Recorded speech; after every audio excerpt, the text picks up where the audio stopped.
إن الله وملائكته يصلون على النبي يا أيها الذين آمنوا صلوا عليه وسلموا تسليما رب اشرح لي صدري ويسر لي أمري واحلل عقدة من لساني يفقهوا قولي الحمد لله رب العالمين والصلاة والسلام على رسوله الأمين أما بعد السلام علیکم ورحمۃ اللہ وبرکاتہ۔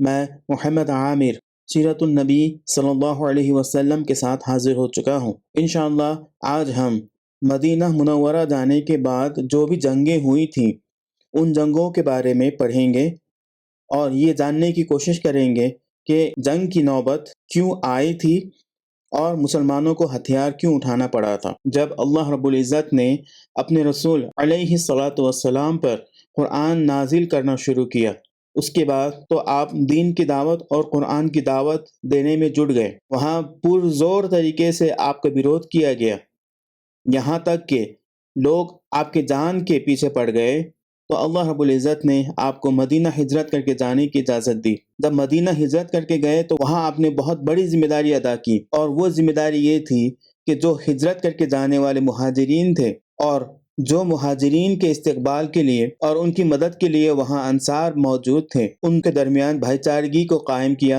اور اسلام سے دونوں کو جوڑا اور دونوں کے دلوں کو اسلام کے مطابق بنایا۔ مکہ سے مدینہ ہجرت کر کے جانے کے بعد تھوڑی ہی مہلت ملی تھی سکون سے اور آرام سے بیٹھنے کی۔ اس کے بعد مدینہ میں جو یہودی موجود تھے ان لوگوں نے مکہ کے جو مشرکین تھے ان کے ساتھ مل کر کے پروپیگنڈا کرنا شروع کیا اور نبی اکرم صلی اللہ علیہ وسلم کے خلاف سازشیں کرنی شروع کی۔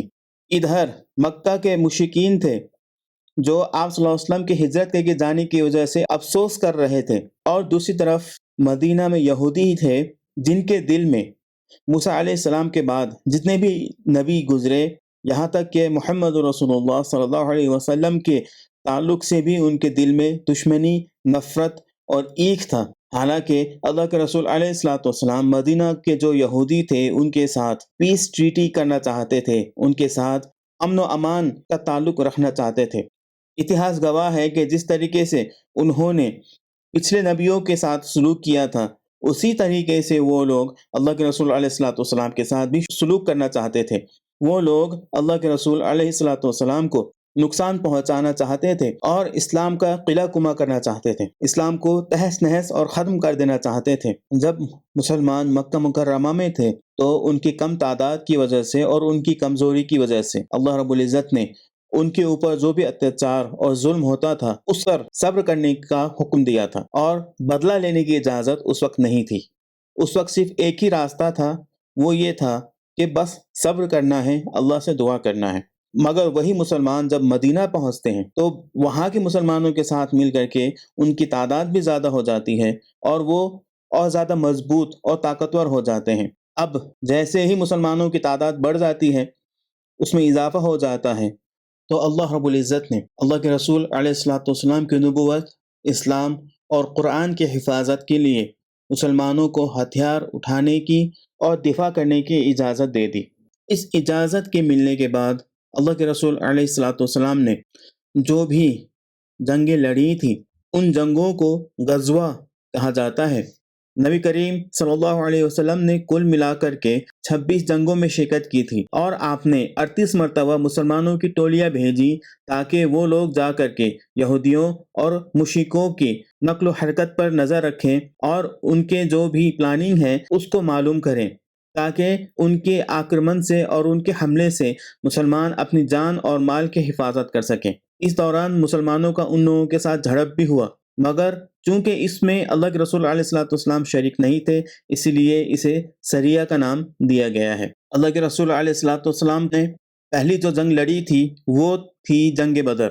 یہ جنگ ہجرت کے 2 سال کے بعد 17 رمضان میں لڑی گئی تھی۔ اس کے بعد جنگ احد ہوئی جو ہجرت کے 3 سال کے بعد شوال 15 میں لڑی گئی، اور اس کے بعد جنگ بنو نذیر لڑی گئی۔ یہ جنگ مدینہ میں جو یہودی تھے ان سے لڑی گئی تھی۔ اس کے بعد جنگ احزاب لڑی گئی، اسے غزوہ خندق بھی کہا جاتا ہے۔ یہ ہجرت کے 5 سال کے بعد شوال میں لڑی گئی تھی۔ اس کے فوراً بعد غزوہ احزاب لڑی گئی، اور یہ غزوہ بھی ہجرت کے 5 سال کے بعد ہی لڑی گئی تھی۔ پھر ہجرت کے 6 سال کے بعد ذوالقعدہ مہینہ میں جنگ جیسی نوبت آ گئی تھی، مگر وہاں جنگ نہیں کی گئی تھی۔